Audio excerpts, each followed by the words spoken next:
conference. And this will be the last one for today. So we're ending with a bang. We began with a bang with Dr. Crosby. We're going to end with Brian McLaughlin, who's the president of Orion. Thanks for having me, Chuck. Brian, thanks a lot for joining us. I know you're busy, and we appreciate you taking some time here. Well, just busy because we're having an awesome time here at Ascent. I mean, there's just so much we're doing right now, and so much we're announcing and communicating out to our clients and to our prospects. So it's awesome. Absolutely. And I tell you, for me, someone that loves the RIA space, as I do, this is like heaven for me. It's like a cornucopia of talent. So I really appreciate you taking some time here. Absolutely. So I'm not sure if you watched too many of our episodes, but we asked some pretty hard-hitting questions. Okay, let's hear them. So we're gonna start with the hard one first. Coming up on the next season, how will the Ducks do? The Ducks are going to be awesome. Good catch on that one. Yeah, huge Ducks fan. I don't know. With Bo Nix stepping out, and we have a bunch of seniors going out, we'll have to see how the transfer portal treats us this year. All right. And then we're also in the Big Ten now, so yes, that's going to be a really interesting change in the travel schedule. So I don't know. All right. I don't know, but I want them to win a national title one year. That sounds good. We've been trying so hard. Well, hopefully they'll make it. I hope so. For those of you in the audience that don't have the ability to have been here at San Diego, that's a little reference earlier today. So I had the opportunity to watch both Brian and Natalie do the opening keynote, fireside chat and stuff like that. Kind of understand each other. Yep. They talked about and we shared these things. pictures of her being running craps tables and being a pit boss on cruise ships growing up, and mine was Ducks, and we had that unique situation where we both our parents are twins. Yes, that's right. And it's so funny because all of this is things that we didn't know about each other until 5 months ago. So cool. We literally did not know each other. You can see on stage you guys have that chemistry, which, as a client of Orion as well, you know, Eric leaving, and I was a huge fan of Eric, still am, of course. Still. Seeing you guys interact that way was really reassuring, and I enjoyed watching that. Good, I'm glad. Okay, so for those in the audience here that want to pivot back to going RIA, which is our favorite topic here, maybe second to the Ducks, there's a lot I want to talk to you about, but the one thing I think is most important, especially considering our audience. So our audience is made up of advisors, at a wirehouse, at a broker-dealer, and they're thinking about going independent. What do they need? They need compliance. They need a phone system. They need technology. Yes. And I think one of the most important things for RIA technology as you're building a stack is playing well in the sandbox, meaning integration. Yeah. Can you speak to that a little bit, please? Sure. So a couple parts to answer that. One is picking a technology vendor who can provide you a set of solutions you can grow into. You can start small, grow into. I believe Orion is one of those. We have a couple packages. I'd ask you to hold that a little closer. Yeah, we have a couple little packages that go from starter, launch editions, up until full advantage, which is everything. But when you're coming out and being a new RIA, what we really need to start with is the essentials, right? Let's start with the basics. CRM, you gotta have communication tools, a document management solution. You're gonna need to do your portfolio account and reporting. But we do that at a pretty light level, and so we have some great packages there. One of the awesome cool things about Orion, and something I'm proud of, even from the Redtail days that I ran Redtail, is that we have an open integration system. So we call it Open Borders API, right? Which is we're going to work with every vendor out there that we can because they're all a little bit of a fit for the right reason for the right client. So here, even at Ascent, we have over there, and I know the audience can't see, I'm going to point this way, a whole kind of like tech village going on. That's right. Where you can see all the new technology. A lot of those companies are new. Like they're only maybe a year, 3 years old. So it's all this cool, amazing, innovative tech. Well, what we like to do is foster a community where we can bring them in and enable them to get distribution so people can see it and know what it can possibly do. And some of this tech ends up into our bigger systems over time. The M&A process happens and all that. So we're just really big believers of tying in everything that we can. That is so important. And again, for the advisor that's watching us right now that has their tech stack delivered to them by their broker-dealer. Yeah. When you're building your own tech stack, and I can tell you from firsthand experiences, I like to say this whole podcast, these live streams, it's like a reality show for me. Yeah. Right. And the reality show is watch Chuck go independent, which I did 5 years ago. And let me tell you something. We built our tech stack initially. We completely flubbed it up. And the problem was our core piece, and I'm not going to name names because it doesn't matter. They did not play well with others. I could not integrate. What type of tech was it? I'm curious. So you're actually you're touching on something that I believe in, which is when you're going independent like this, you're going to pick your 1, 2, maybe 3 other stretch core tech that you must have to run your business. Generally, that's CRM and something else. But some people feel like it's planning and client portal is the most important thing to their value prop. you have to pick that and center your world around it. That's right. Right. So you got to pick somebody who's willing to play with everybody. So what type of vendor was it? It was actually an account management vendor. An account management. Okay. Right. And they just were not able to deliver on some things, and it's fine. And it wasn't like they were a bad vendor. Yeah. They were just bad for us. Yeah. Right. And so the most important thing I've realized, if you want to future-proof your tech stack as a emerging RIA, which we are, we're a small RIA, is to make sure your technology integrates well with each other. And especially as you're a growing RIA. So we're small but growing. We might have an advisor that comes in that likes to use Riskalyze, or have an advisor that comes in and uses XYZ. What I like is you guys play well with everyone. Yes. Right? As we're looking, which you can't see there, but there's a whole sea of vendors over there. Around or something. Yeah. We're going to work on that for some other time, because I think that'd be cool to do. But what's interesting, some of those are competing against some of the products in your tech stack. Of course they are. Which I think is wonderful. Well, right? because even the stuff we're doing here with the new advisor experience reimagined, where we're unifying the look, the feel of how we use the Orion software, because they've had 7 acquisitions in 5 years. My company, Redtail, was one of the last. Right. And a big component being the front end of CRM. And we're blending that into a unified experience. But what's key to how we're doing that is that we understand the workflow of an advisor is going to be different for each one. They might like Riskalyze Nitrogen and say, your tool is great, Orion, but I want to use this one. Well, we need to be able to support hopping out, hopping back in seamlessly. And that's what we actually do. Yeah. So some people say, I have an account opening process. I got to use this one. I just love it. I don't care. Right. Do what works for you. Our job is to enable all those and to also build a solution maybe better than that. So you would buy all of our solution, obviously. Sure. We are, capitalist and for profit at the end of the day. So absolutely. But don't block everyone out. Don't block you out. Yes. And I think for advisors starting off and they're picking that technology, what you're looking for is organizations that have a really big community following. Yes. You need to have that, because these integrations are not built just for the sake of building. They're built for a business purpose, and usually it's relationship oriented. Just like their business, like an RIA is, or any financial advisor, it's all about the relationships. The same thing applies here. So the things that we do at Orion that we've done for years are things like our hackathons, the Fuse Hackathon, which we're bringing back. Really? Yes. That's cool. Where we get developers to build to a solution. Hey, the industry has this problem. Show us possible options. We give awards and do all this.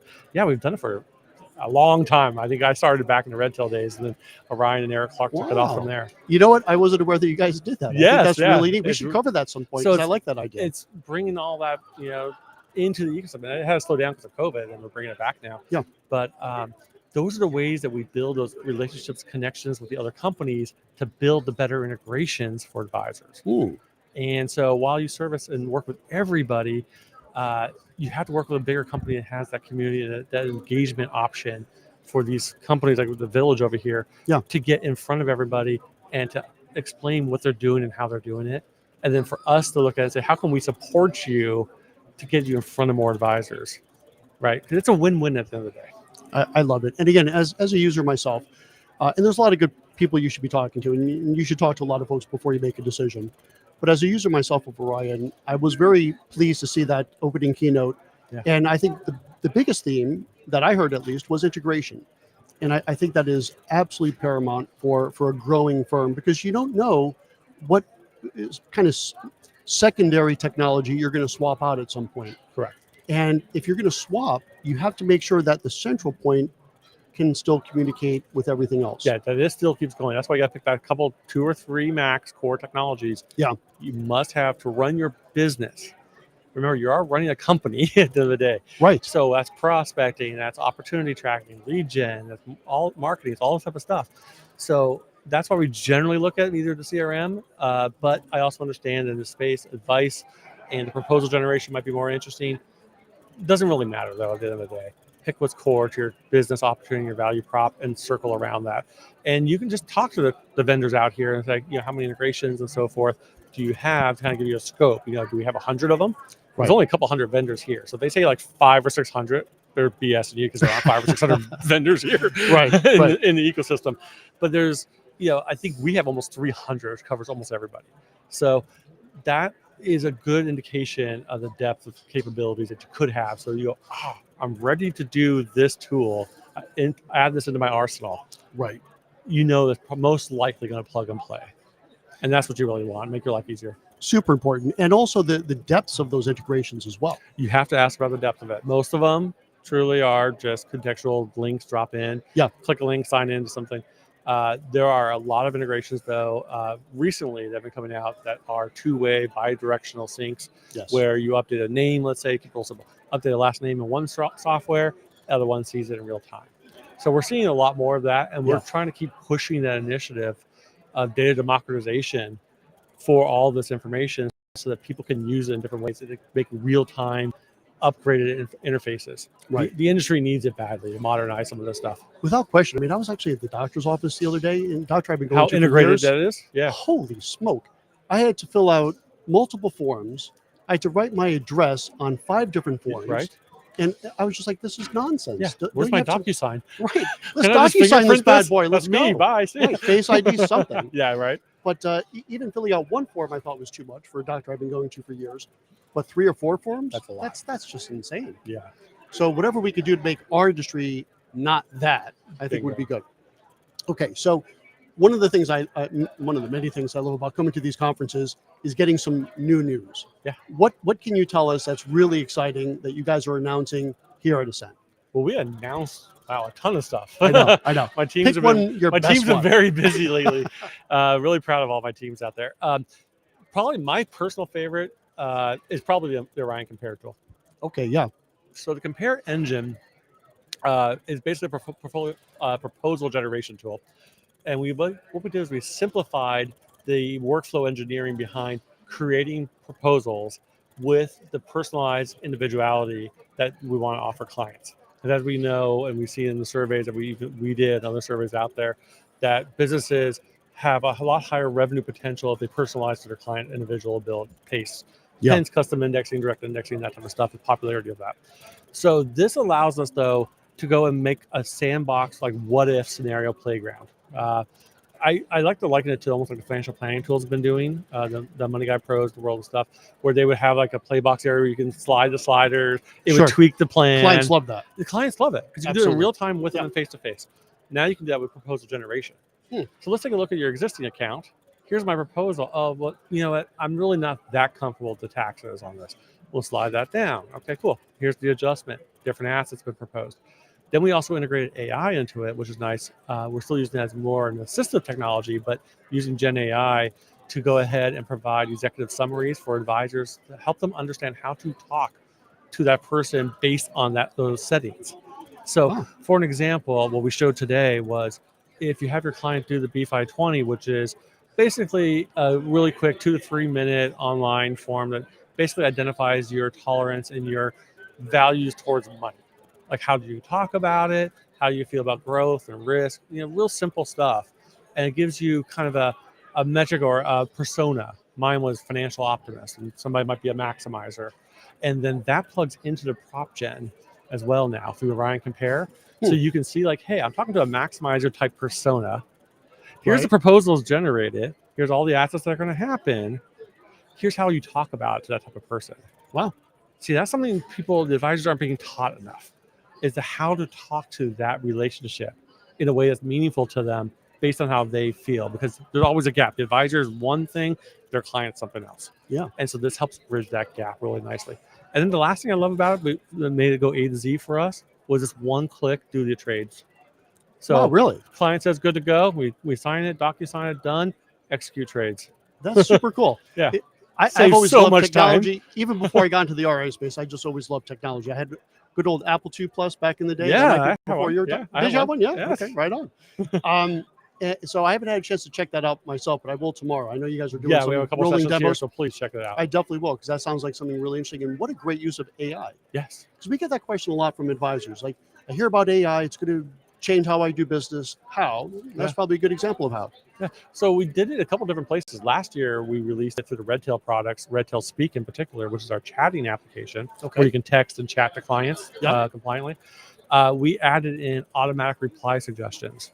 So it basically looks at your history with you and the client, just those two parts, and a couple of other data points from the CRM and some other places, and it suggests potential replies for you to go fast and fire and forget. Wow, And we're cool. seeing that same tech though pop up in email clients now and stuff like that. Absolutely, yeah. Same idea. Yeah. But doing it for texting to your clients directly. So they ask a simple question about, how you feeling about the markets right now? Well, it already knows like the answer you're going to give most likely. Here's the suggestion. Here's how the markets are doing. Yep, send. Right. But you can modify it anytime. You don't have to have it override anything. But it's a cool use of the technology to understand that we can save you time with this technology, not take over your business or take over things yet. I say yet because there are some articles that came out today in the news out there about AI and the future. Oh, I haven't seen that. You haven't seen that I've yet? been doing this all day long. Yes. Yeah, I have, Joe. I caught it through, I think the Wall Street Journal was talking about it today. I think that's who it was. Talking about how there was a panel going on today that people are saying the AI is going to be smarter than the human in 2029. You know what? Well, maybe we'll end on That's this. a different session. But I was doing a panel once before about AI. And the way I started that panel was I had AI write my introduction. Yes. I told AI, please write me an introduction for a panel discussing AI. And the introduction was fantastic. Yeah. Then I asked AI, I always like to start my panels with a couple of jokes. Write me a couple of jokes. Did you ever ask AI to write you a joke? I have not done that one yet. No. You should try it because it's horrible. Is it bad? Horrible.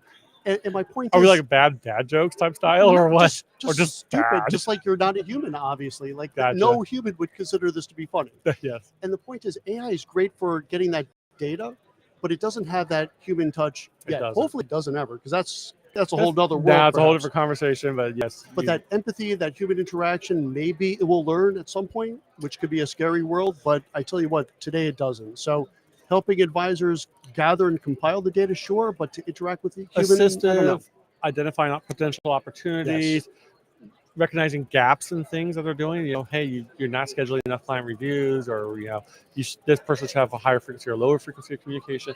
It can do that type of work really well off the data. Yeah, and that's what we'd like to see more of. Great stuff. Well, we'll end it on that. All right, Brian McLaughlin, thanks so much for joining us. Appreciate it, man. Okay. And on behalf of goRIA, fueled by investment news, I'm Chuck Vela, and that's going to be it for today. But I'll be back tomorrow for another full day of content and some really great guests. So stay tuned for that. We'll see you tomorrow. Thanks for joining us. Take care.